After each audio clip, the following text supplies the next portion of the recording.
August 12th, 2021. Darmines, Moab, Utah. A police officer pulls over a white Ford Transit van on a desert highway. Inside, a young couple, 22 years old, traveling the country, living the dream that millions scroll past on Instagram every day. The hashtag van life, the freedom, the adventure, the perfect squares of sunset and smiles. But when that officer turns on his body camera, what he captures will haunt investigators for months, because he's looking at a girl who has less than a month to live, and he doesn't know it. Her name was Gabrielle Petito. Gabby to everyone who knew her. Blue eyes, blonde hair, a smile that lit up her social media feed. She wanted to be a travel influencer, wanted to inspire people, show them that life could be an adventure, that you could trade the 9-to-5 for the open road. That happiness was out there, waiting. Just drive toward it. She had 25,000 followers, growing every day.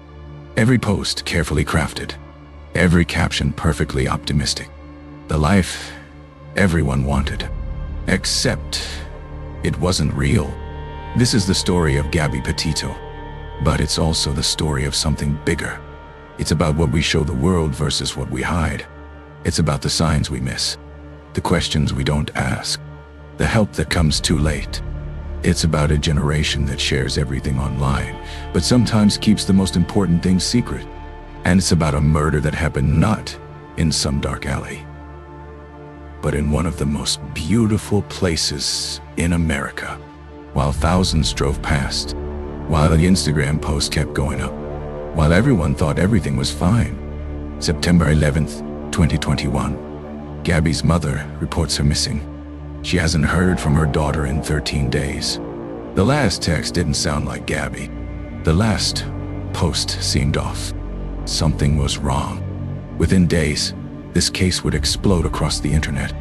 Millions of people would become amateur detectives. TikTok users would analyze videos frame by frame. And America would learn a hard truth, that sometimes the brightest smiles hide the darkest secrets. That sometimes the adventure ends in tragedy. That sometimes we're looking right at someone who needs help, and we don't see it.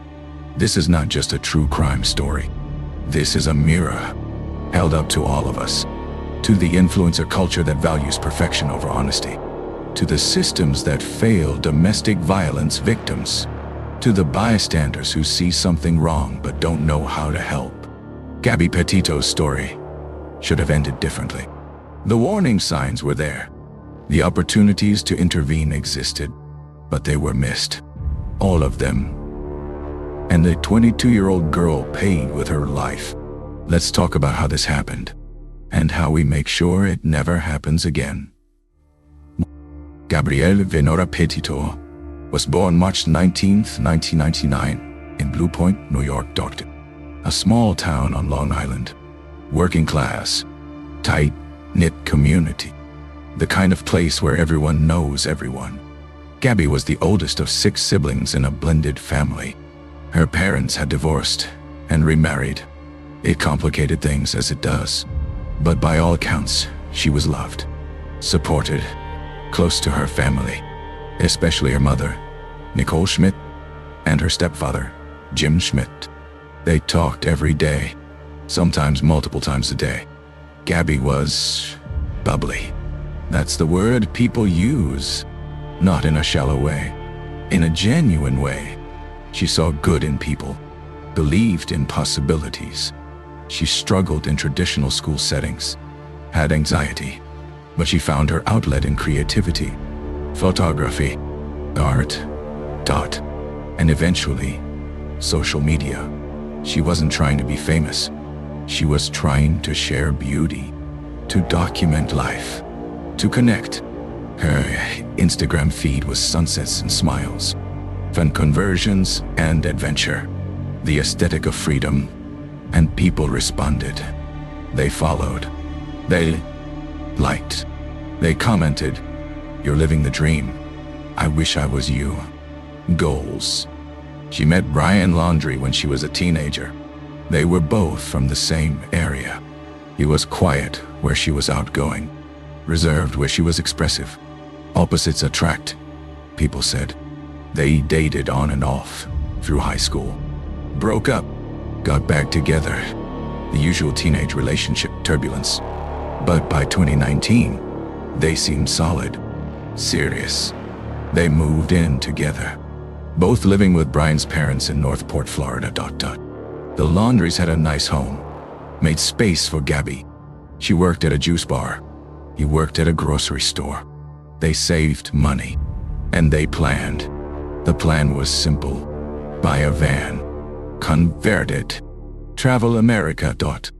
Document everything, build a social media following, maybe monetize it eventually. Sponsorships, partnerships. Make a living from traveling.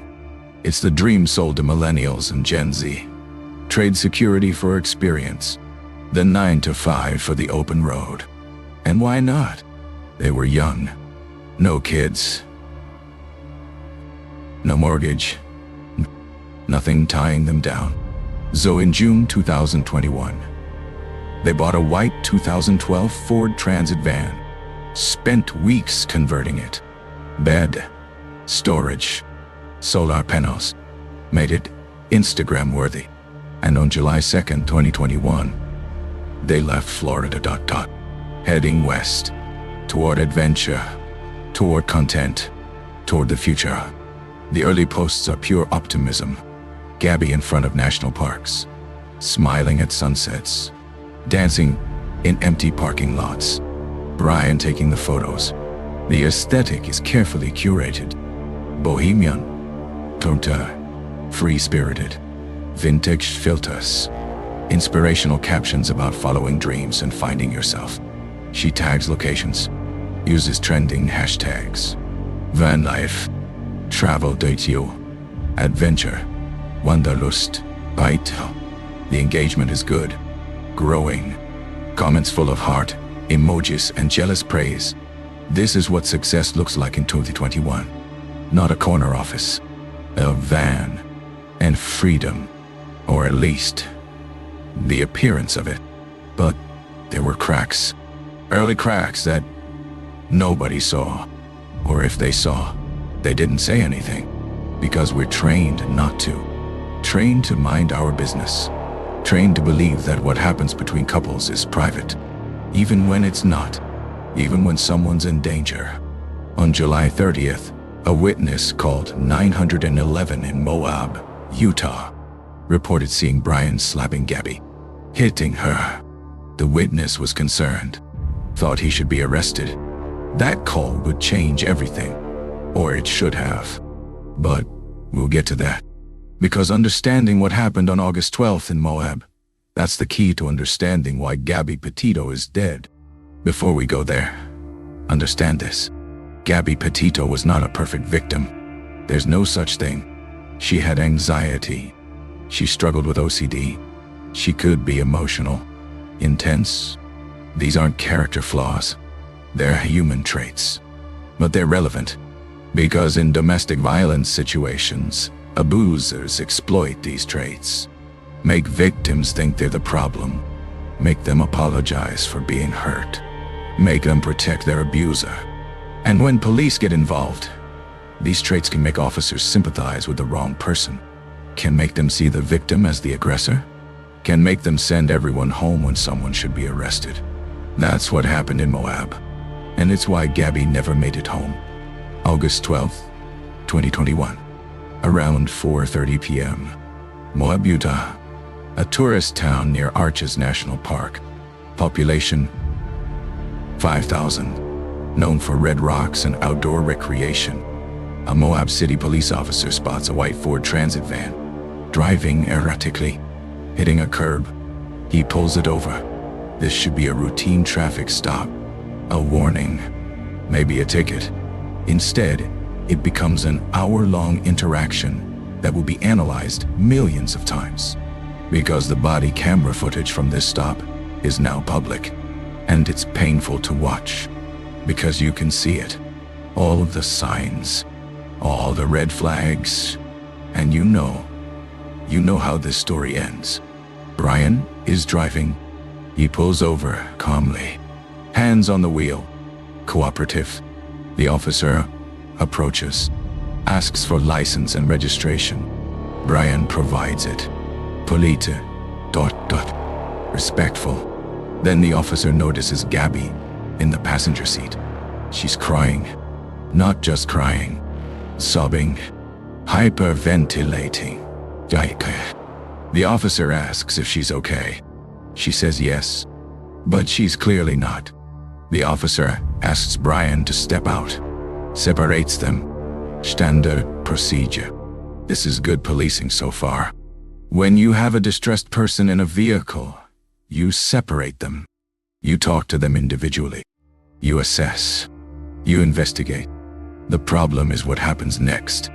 Gabby tells the officer they've been fighting about her OCD. She admits she hit Bryan, slapped him. She says she was apologizing when he locked her out of the van. She climbed through the driver's window, grabbed the steering wheel. That's why they were swerving. She takes responsibility for everything. She's apologetic, anxious, blaming herself. The officer tries to calm her down. He's not unkind, but he's also missing something crucial. Gabby's displaying textbook signs of an abuse victim. Self-blame, anxiety, taking responsibility for her abuser's actions. But the officer doesn't see it, or doesn't recognize it. Bryan, meanwhile, is calm. Too calm. He has scratches on his face, visible marks. He tells the officers that Gabby gets worked up, that she has mental health issues, that he was trying to de-escalate. He says he didn't hit her, didn't hurt her, just was trying to get away from the situation. He's reasonable. Polita dotukan. Maybe I'll go to Semsosia. Apologetic in the right way, not the excessive way Gabby is apologizing. Just, sorry this happened. Sorry you had to deal with this. The officers believe him. They see him as the victim. They see Gabby as the aggressor. This is a fatal error, one that domestic violence experts will later say cost Gabby her life. Here's what the officers didn't know, or didn't recognize. The 911 call from July 30th reported Bryan hitting Gabby, not the other way around. A witness saw him slapping her. But in the responding officer's report from that incident, it's unclear. The details are muddled. And today, August 12th, the Moab officers don't seem to have that information, or don't reference it. They're making decisions based solely on what they see now. A crying girl who admits to hitting her boyfriend. A calm guy with scratches who says he's the victim. On the surface, it looks like she's the problem. But surfaces lie. The officers consult. They could arrest Gabby. She admitted to domestic violence. Under Utah law, they should, but they don't want to. She's clearly distressed. Arresting her seems cruel, so they look for alternatives. They decide to separate them for the night. Bryan will stay in the van. Gabby will stay in a hotel. The officers even pay for the hotel themselves. They think they're helping. They think they're de-escalating. They write up a report classifying this as a mental health crisis, not domestic violence. Everyone signs papers. Everyone agrees to stay separated. The officers leave feeling like they did a good job. They didn't. Domestic violence experts who've reviewed this footage point out multiple red flags that were missed. Gabby's excessive apologizing, her taking blame for Bryan's actions, her anxiety about being separated from him, a sign of trauma bonding. Bryan's calm demeanor, common in abusers who are skilled at manipulation. The scratches on his face, consistent with defensive wounds, someone trying to get away. The witness report that was ignored. Everything pointed to Bryan being the primary aggressor, but the officers saw a hysterical woman and a calm man, and they made assumptions. Fatal. assumptions. That night, Bryan and Gabby did not stay separated. They met up, stayed together in the van. No one checked. No one followed up. The officers had moved on to other calls. And Gabby was alone with the person who would kill her. She posted on Instagram that night a photo from Arches National Park. Happy couple, beautiful scenery, a caption about adventures, 40,000 likes, hundreds of comments, everyone telling her how perfect her life was, how lucky she was. If only they knew. If only she could have told them. But victims of domestic violence don't post the truth. They post the facade. They maintain the illusion. Because admitting the truth feels like admitting failure, like ruining the dream, like disappointing everyone who believed in them. August 13th to August 24th, nearly 2 weeks. Gabby and Bryan continue their trip. They visit more parks, take more photos, but communication with her family becomes sporadic. Text messages don't sound like her. Phone calls become rare. Her mother grows concerned but doesn't panic yet. Young people traveling sometimes go off-grid. It's part of the adventure. But Nicole Schmidt knows her daughter, and something feels wrong.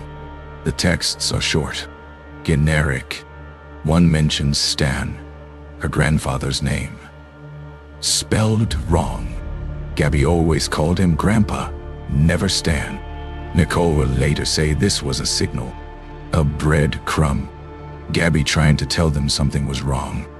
August 25th, 2021. The last confirmed sighting of Gabby Petito alive.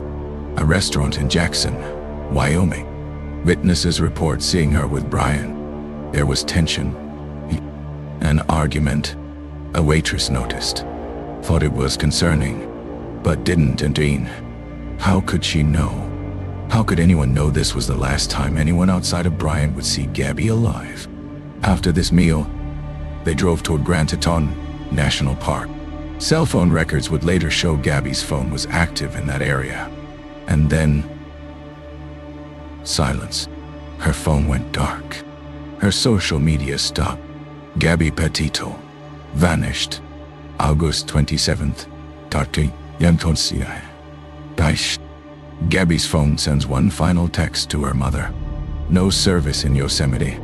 But here's the problem. Gabby wasn't in Yosemite. She was never going to Yosemite. The text makes no sense. Nicole Schmidt knows immediately something is desperately wrong. She tries calling. No answer.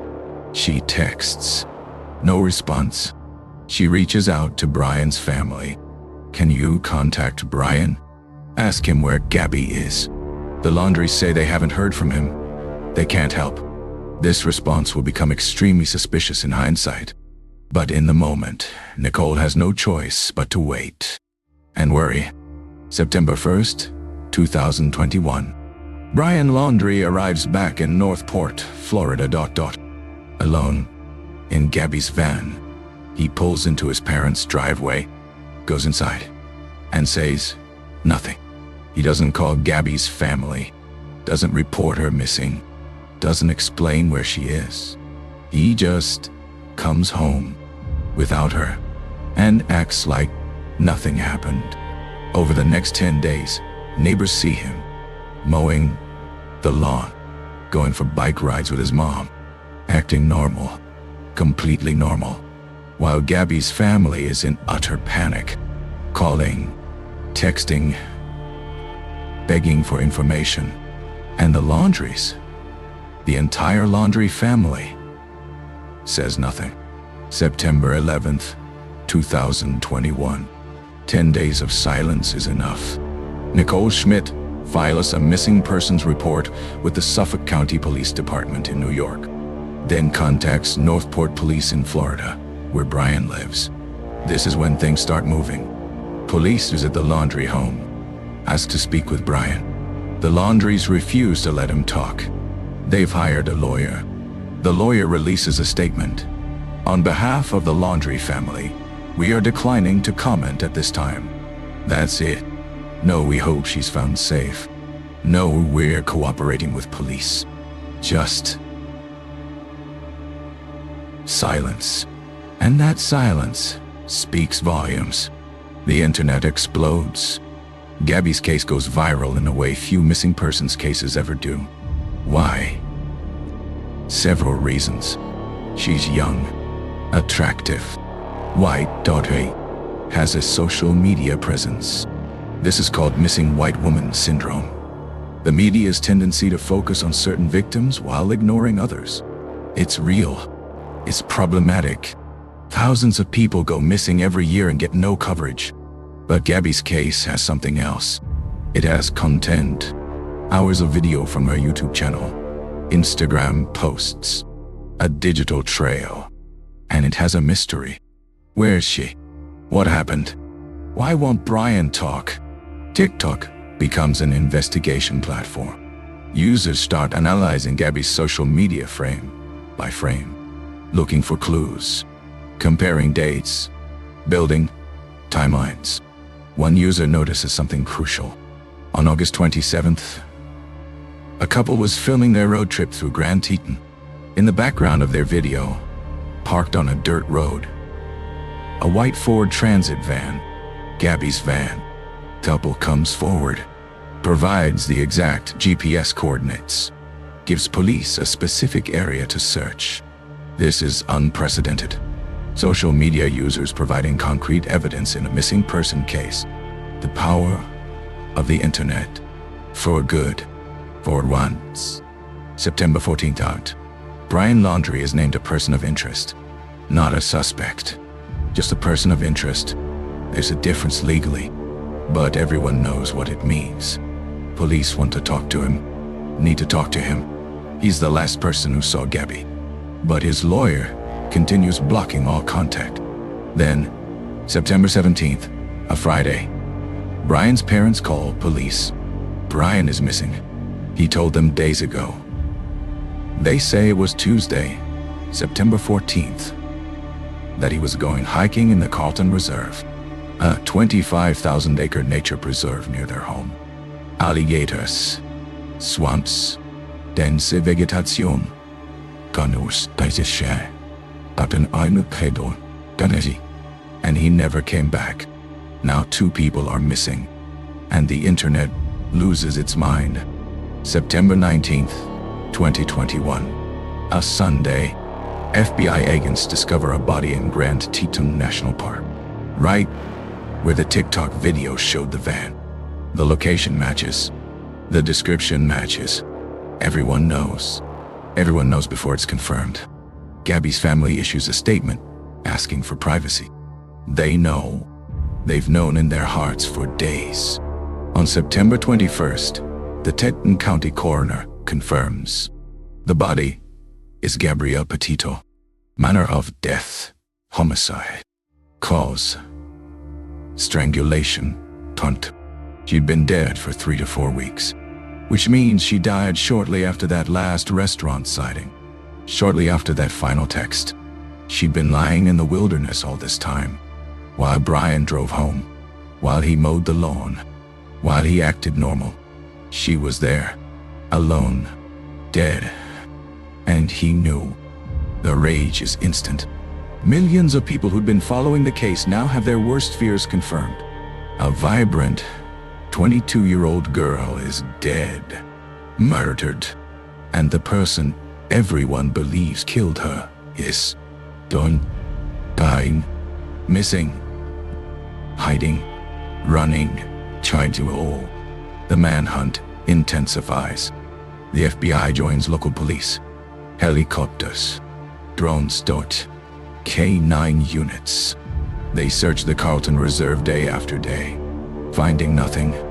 Bryan Laundrie has vanished, and people are furious. At him, at his parents, at a system that let this happen. The body cam footage from Moab is unearthed and goes mega viral. People watch it and scream at their screens. Can't you see? Can't you see she needs help? But the officers couldn't see, and now it's too late. The search for Bryan Laundrie becomes a national obsession. News helicopters hover over the Carlton Reserve, 24/7. Reporters camp outside the laundry home. Protesters show up with signs. The FBI offers rewards for information. And the internet becomes an army of amateur detectives. Every Ring doorbell camera within miles is checked. Every hiking trail in America is scouted. People claim to see him everywhere. In Canada, in Mexico, Mexico, on the Appalachian Trail. None of it pans out. Bryan Laundrie is a ghost. But the question everyone's asking is, how did he get a head start? Timeline analysis reveals a disturbing possibility. Bryan's parents say he left for his hike on September 14th, but they didn't report him missing until September 17th. 3 days. Why wait 3 days to report your son missing in an alligator-infested swamp? The lawyer says there was confusion about dates. Maybe he left Tuesday the 14th.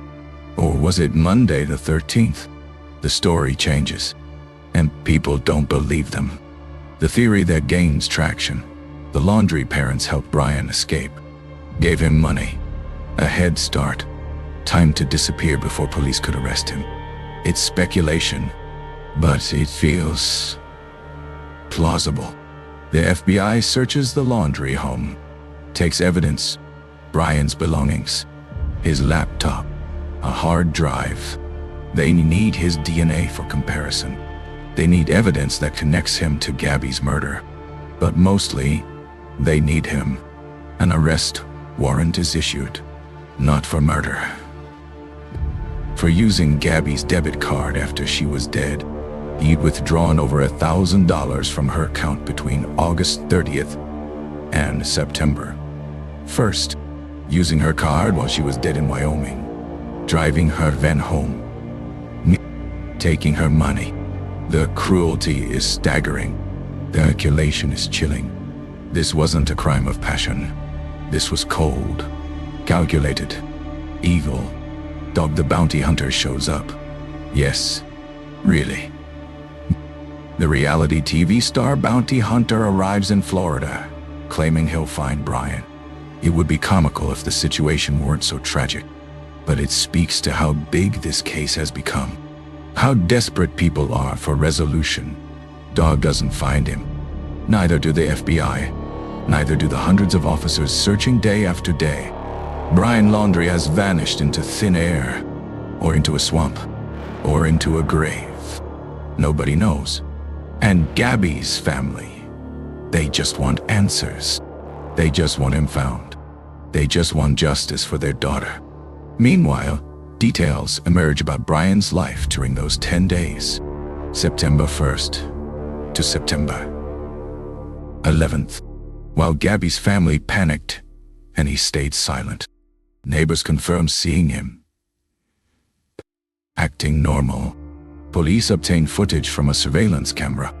It shows Bryan and his parents loading camping gear into their pickup truck. September 6th or 7th, they went camping to Fort DeSoto Park as a family, while Nicole Schmidt was filing missing person reports. While search efforts were beginning, the Laundries went camping. The internet cannot comprehend this. The callousness, the apparent lack of concern. What kind of people do this? Gabby's autopsy results are released October 12th. The Teton County coroner holds a press conference. Gabby died by manual strangulation. Not quick, not easy. Manual strangulation means someone used their hands for several minutes. You have to maintain pressure, have to watch the person die. It's intimate, personal, filled with rage or something else. The coroner estimates she'd been dead 3 to 4 weeks when found. The body was left outside, exposed to elements, to animals. The details are horrific, and they confirm what everyone suspected. This was murder. Brutal. Deliberate. Murder. Murder. October 20th, 2021. After more than a month of searching, Bryan's parents returned to the Carlton Reserve. They tell police they want to help search. They walk into an area that's been underwater but has recently dried out. Within an hour, they find Bryan's backpack near a trail he liked to hike.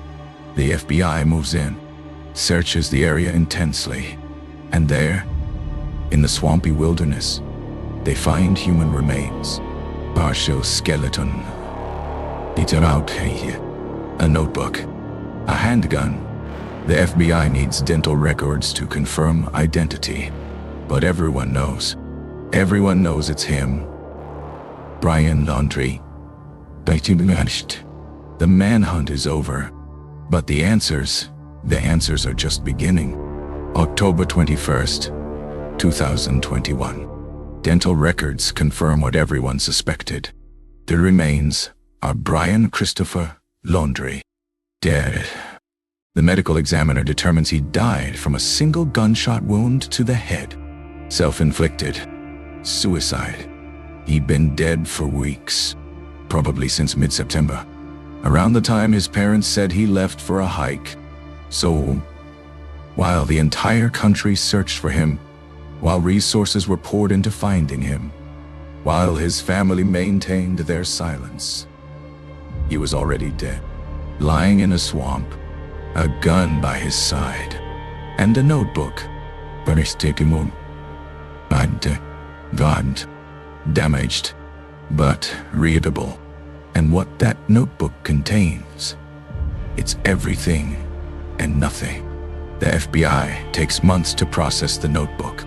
It's water damaged, requires careful preservation and analysis. But eventually, in January 2022, they release their findings. The notebook contains a confession. Bryan's confession. He admits to killing Gabby. His account.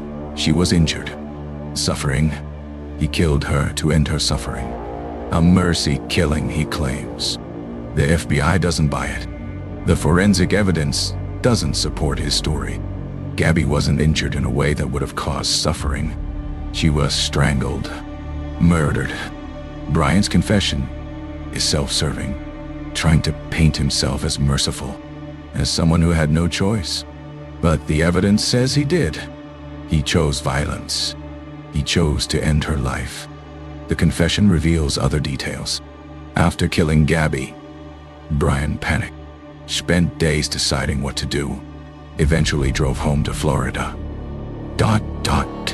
Used her phone to send misleading texts to her family. Tried to make it seem like she was still alive, still traveling. This explains the weird messages. The text about Yosemite, the shortened responses. It was Bryan, pretending to be Gabby, buying himself time. To do what? To run? To plan? The notebook doesn't say. It just rambles. Justifications, excuses, self-pity. No real remorse. No apology to Gabby's family. Just Bryan's version, where he's the victim too, where circumstances forced his hand. It's nauseating. In the notebook, Bryan writes that he couldn't live without Gabby. That's why he killed himself. But he lived 30 days without her. 30 days of normalcy. Mowing lawns, going camping, acting like nothing happened. So the romantic narrative of couldn't live without her rings hollow.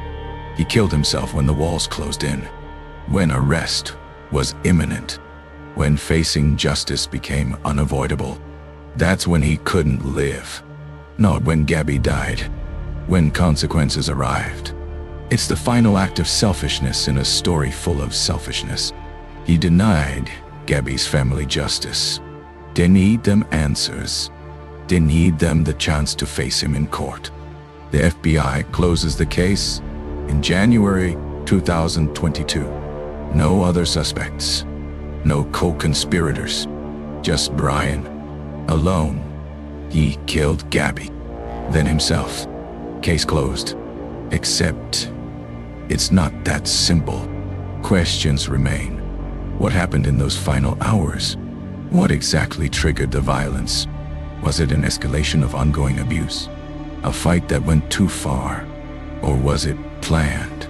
Did Bryan lure her to that remote spot knowing what he was going to do? The notebook doesn't tell us. The evidence can't tell us. And the only two people who know are dead. Gabby can't speak. Bryan chose not to. So we're left with fragments. Pieces. A story with no complete ending. Gabby's family files a civil lawsuit against Bryan's parents. The suit alleges the Laundries knew Bryan had killed Gabby and helped him evade justice. That they knew where Gabby's body was and said nothing while her family suffered.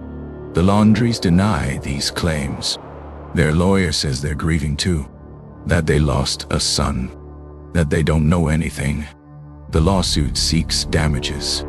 But more than money, it seeks acknowledgement, admission, the truth about what the Laundries knew and when they knew it. As of 2024, the lawsuit is still pending. Their positions are sealed.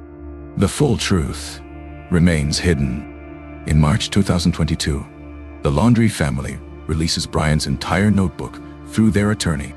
The public can read it, all 20 pages. It's difficult. Bryan's handwriting deteriorates throughout. His thoughts are scattered, self-justifying. He writes that he ended Gabby's suffering, that he loved her, that he couldn't go on without her. But he also writes practical things about needing to get home, about what to do next. The dissonance is stark. This is someone trying to control the narrative even in his final words, trying to be remembered a certain way. But the evidence tells a different story, and that's the story history will remember. Let's talk about what we missed, all of us, because Gabby Petito's death was preventable. Multiple times, there were opportunities to intervene, to help, to save her, and they were missed, not because people didn't care, but because we, as a society, don't recognize the signs, don't know how to help, don't want to intrude. So let's talk about domestic violence, about the red flags, about what we should have seen in Gabby and Bryan's relationship. Because if we learn nothing else from this tragedy, we need to learn this. Red flag 1, isolation taught. Bryan controlled where they went, who Gabby talked to. Her social media showed happy travel, but dig deeper and you see she was always with him. Always. No solo trips, no time with friends. Domestic abusers isolate their victims, cut them off from support systems, make them dependent. Gabby was living in a van with only Bryan, miles from family, limited phone service, completely reliant on him for everything. This is textbook isolation, and it's dangerous, because when you're isolated, there's no one to help when things go wrong. Red flag 2, her anxiety. In the body cam footage, Gabby is disproportionately anxious, apologizing excessively, taking blame for everything. This is what abuse does. It makes you believe you're the problem, that you're too much, too emotional, too difficult.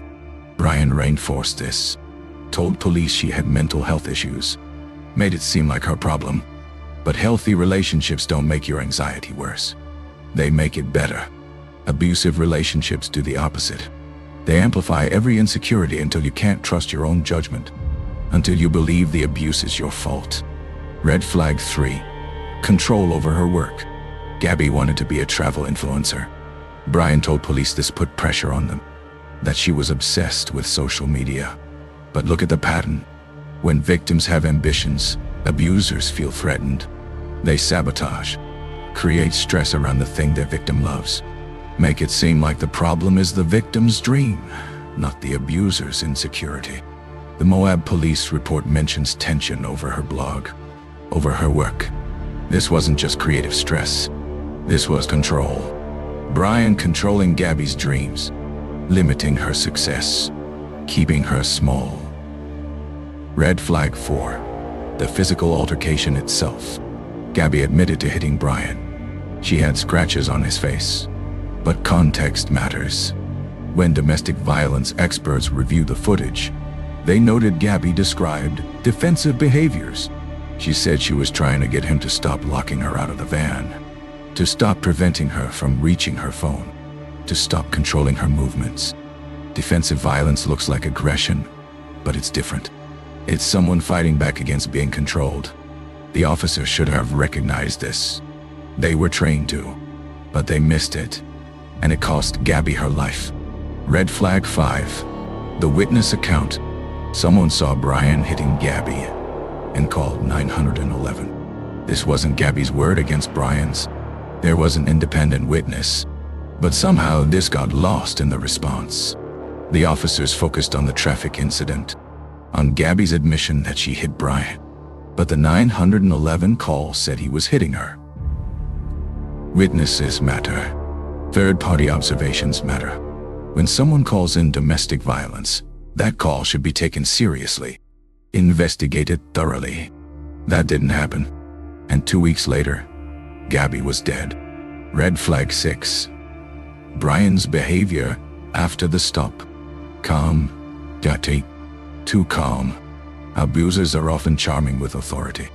They know how to present themselves, how to seem reasonable. Victims, meanwhile, are emotional, anxious, seem unstable. This is by design. Abuse creates emotional instability. Then the abuser uses that instability to discredit the victim, to make authorities side with them. It worked in Moab. The officers saw Bryan as rational and Gabby as hysterical. They made their decision based on presentation, not evidence. And they made the wrong call. Here's what should have happened that day in Moab. The officers should have arrested Bryan. Under Utah law, when there's evidence of domestic violence, someone must be arrested. The primary aggressor must be identified and taken into custody. The officers identified Gabby as the aggressor based on her admission. But domestic violence training teaches that victims often protect their abusers, often take blame to de-escalate. The officers should have looked deeper, should have contacted the witness, should have recognized the power dynamic, should have arrested Bryan. If they had, Gabby might be alive today. The Moab Police Department conducted an internal investigation after Gabby's death. They found the officers violated no policies. Technically, they followed procedure as they understood it. But the department acknowledged that the outcome was tragic, that things could have been handled differently, that domestic violence training needed improvement. It's a start, but it's not enough, because this happens every day, all across America. Victims present as emotional. Abusers present as calm. And the system gets it wrong, over and over, until someone dies. So what do we do? How do we stop this from happening again? First, we learn the signs. Excessive apologizing, self-blame, isolation from friends and family, a partner who controls money, phone access, social media, a partner who's charming in public but different in private, sudden personality changes, increased anxiety or depression. These are warning signs. If you see them in someone you love, say something. Don't wait. Don't assume it's not your business. It is your business, because silence enables abuse.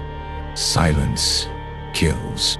Second, if you're experiencing these things yourself, understand that it's not your fault. Abuse is never the victim's fault. Your anxiety isn't the problem. Your emotions aren't too much.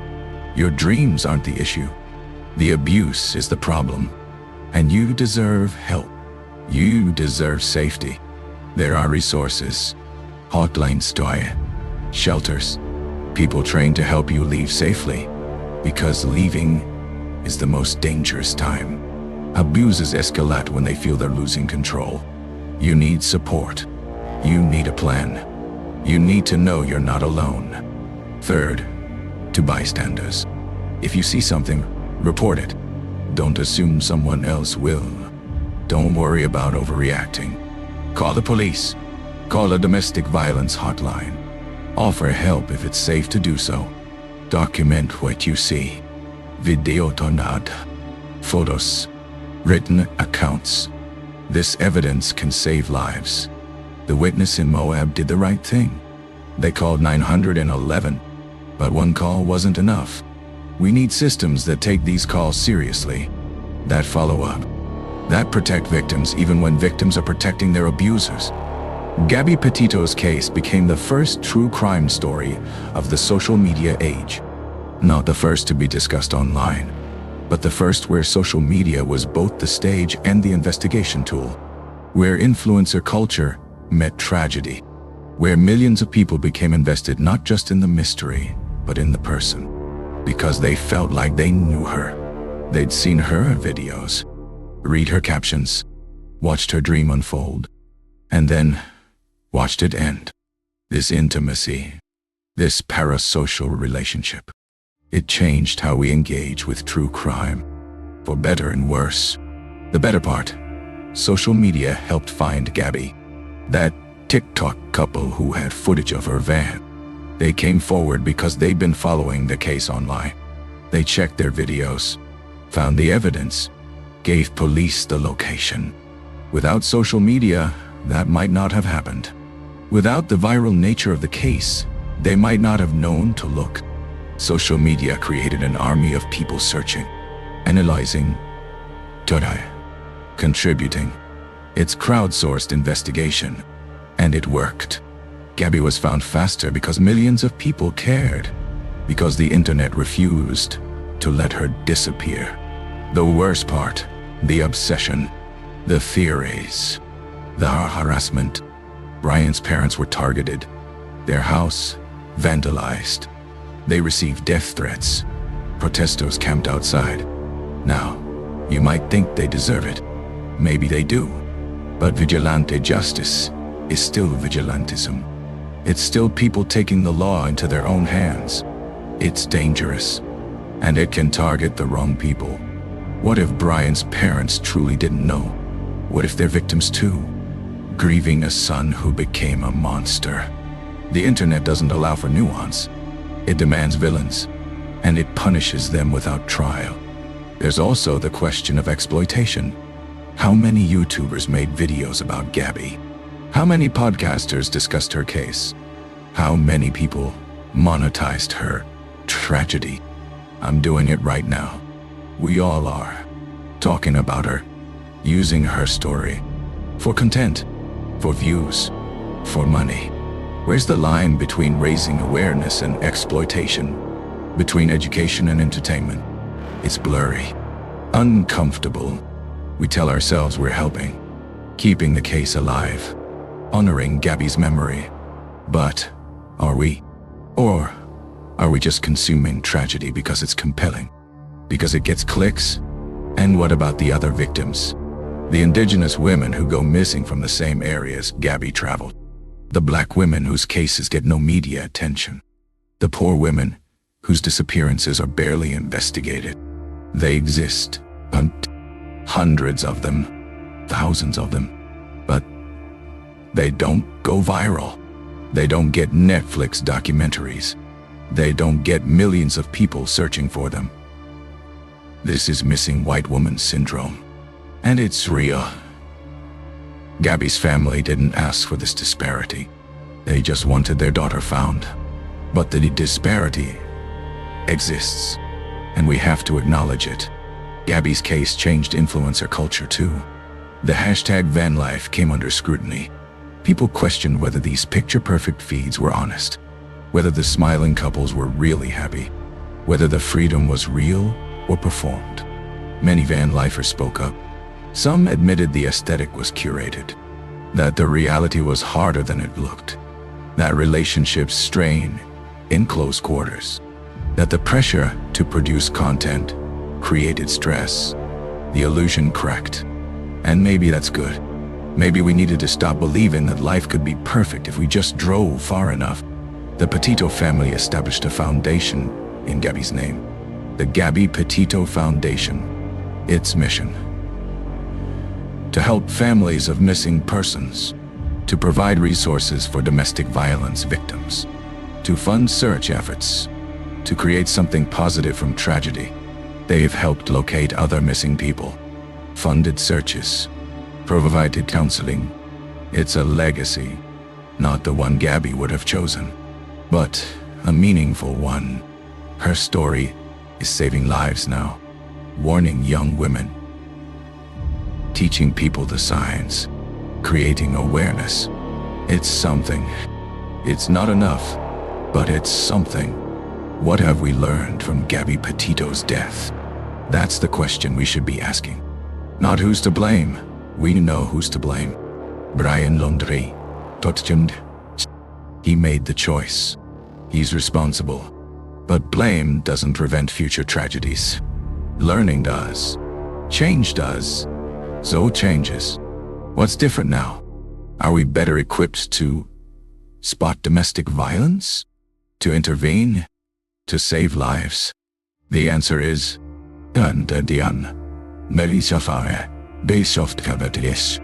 complicated. Some things have improved, but we have so far to go. Police departments across America reviewed their domestic violence protocols after Moab died. Many implemented new training, better screening tools, questions that help identify primary aggressors, policies that prioritize victim safety over keeping the peace. This is progress, real progress. But training only works if officers use it, if they're given time to investigate properly, if departments are staffed adequately, if the culture supports protecting victims over avoiding paperwork. System change is slow, and it's not universal. Some departments learned, others haven't. Domestic violence organizations saw massive increases in calls after Gabby's case went viral. The National Domestic Violence Hotline reported a 40% spike in contacts. This means people were reaching out, recognizing their situations, seeking help. But, that's positive. But these organizations are chronically underfunded. They couldn't handle the volume. Calls went unanswered. Resources ran out. It's not enough to increase awareness if we don't increase support, if we don't fund the services that save lives. Awareness without action is just noise. There's legislation too. Some states have introduced bills called Gabby's Law. These bills require better domestic violence training for officers, mandate body cam footage review when DV is suspected, create accountability for missed interventions. It's a start. But legislation moves slowly, and implementation is even slower. As of 2024, only a handful of states have passed meaningful reforms. The rest are still debating, still studying, still waiting. Why? While people die, while victims suffer, while the cycle continues. Conversation about social media responsibility continues. Should platforms do more to identify domestic violence in content? Instagram has tools for users to report concerning posts, but they're reactive, not proactive. What if algorithms could identify warning signs? What if influencers were trained to recognize abuse in their communities?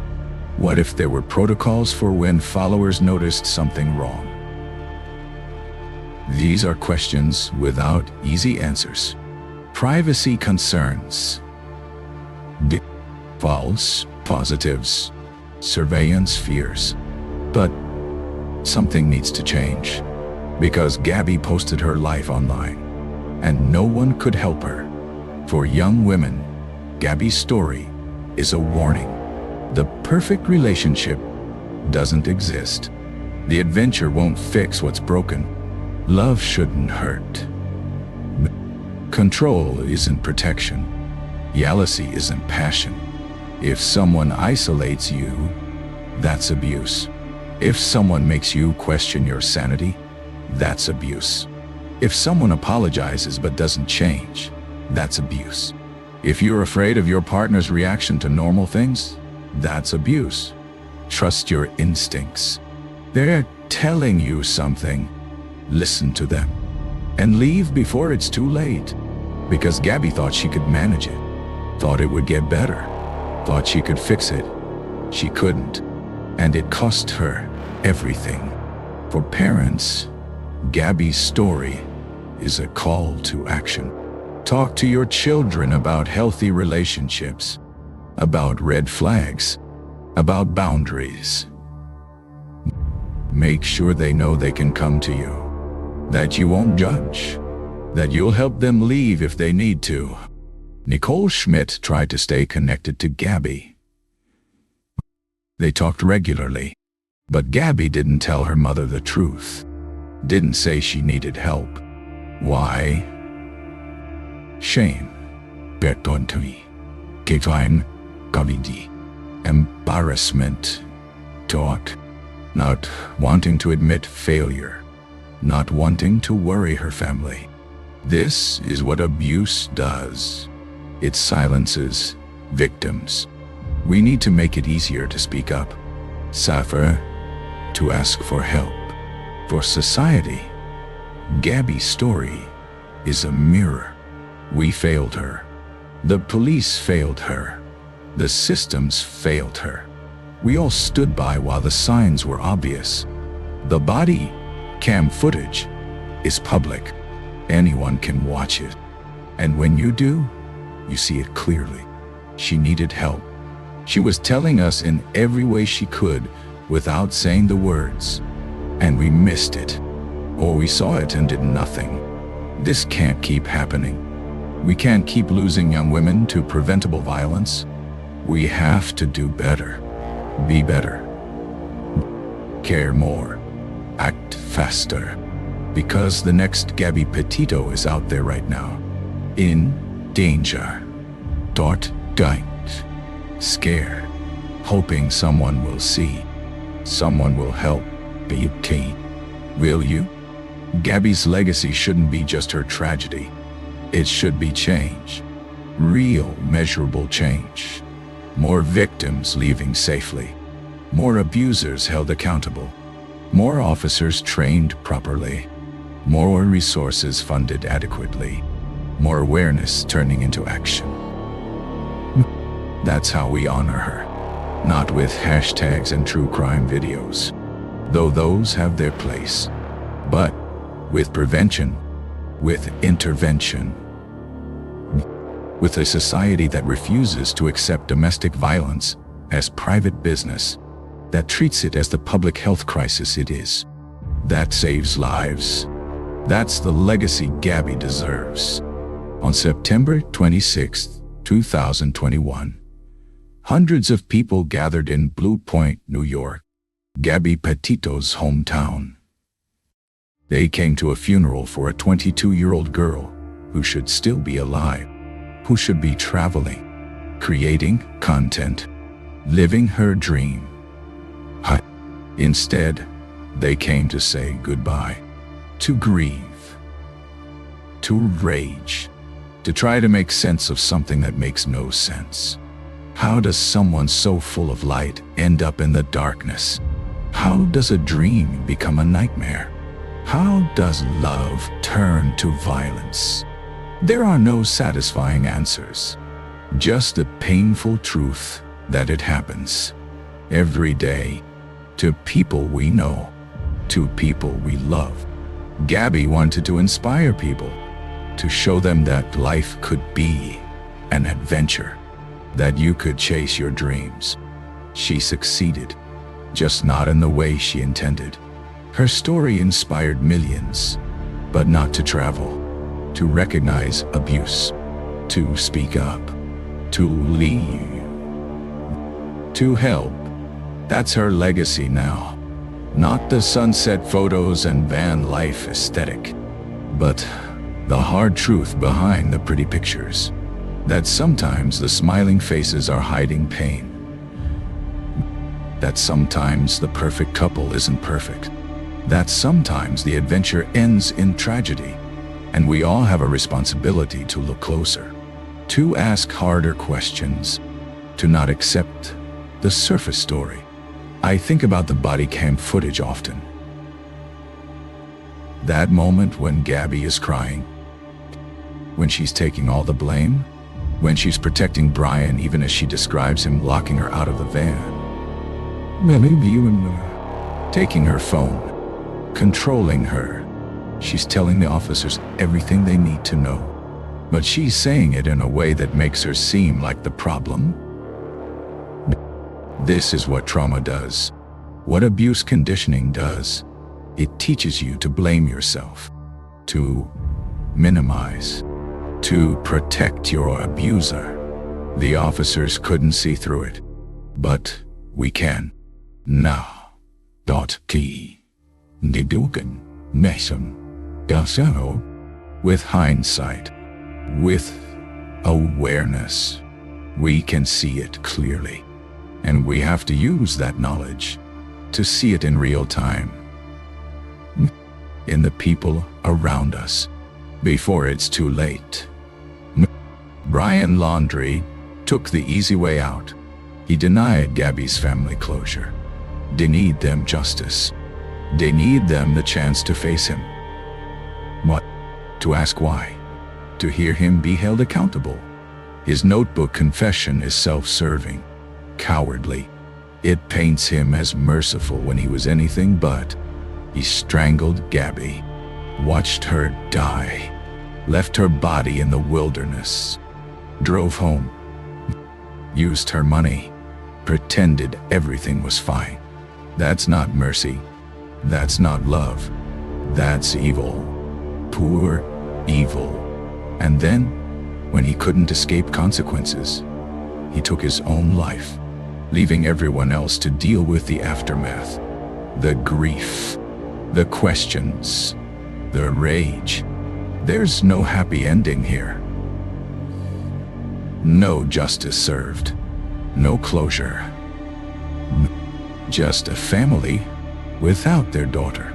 A foundation trying to prevent the next tragedy.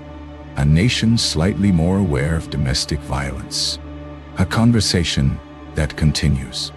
It's not enough. It will never be enough. Nothing can bring Gabby back. Nothing can give her the life she deserved, the career she wanted, the love she should have had, the future that was stolen.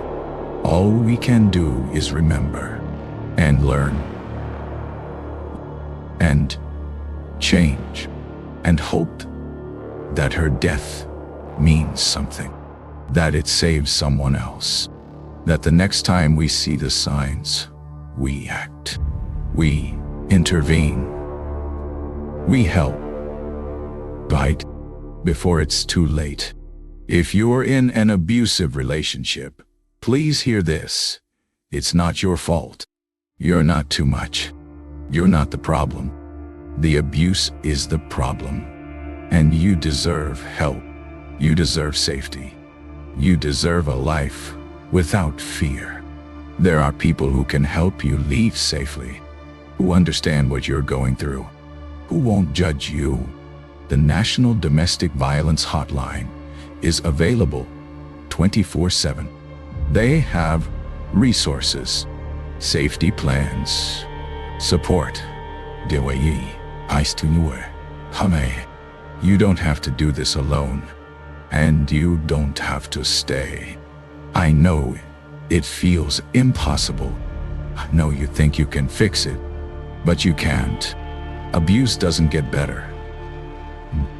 It gets worse. Please, please reach out before you become another statistic, another tragedy, another hashtag. To those who loved Gabby, her family, her friends, her community, your grief is valid. Your anger is justified. Your loss is immeasurable. No words can ease that pain. No justice can return what was taken. But know this, Gabby's story mattered. It changed things. Not enough things. Not fast enough. But it mattered. Millions of people know her name. Know her face. Know her story. And because of that, some people are alive today who might not have been. Some people left abusive relationships. Some people recognized the signs. Some people got help. That's Gabby's legacy. And it's a powerful one. Gabrielle Petito. March 19th, 1999 to late August 2021. 22 years old. Daughter. Daughter's beside. Sister. Friend. She posiksi. Pantumdisha Losi. Anna. Aspiring travel. Influencer. Domestic violence victim. Murder victim. But before all those labels, she was a person, a human being, with dreams and fears and hopes and flaws. She loved butterflies, wanted to visit all the national parks, had a laugh that made people smile. She was real, not just a headline, not just a case, not just a true crime story. She was real, and she deserved better. She deserved to live, to grow old, to achieve her dreams, to find real love. To be safe, we failed her. Let's not fail the next one. This has been the story of Gabby Petito, the girl who wanted to show us the world, who ended up showing us something much darker. The truth about domestic violence, about social media facades, about missed opportunities, about how quickly a dream can become a nightmare. Her case is closed. Bryan is dead. The investigation is over. But the conversation continues, and it should, because Gabby Petito should be alive. Should be making videos, should be traveling, should be here. She's not. And we have to ask ourselves why. And we have to commit to changing it, so that the next young woman who smiles through her pain,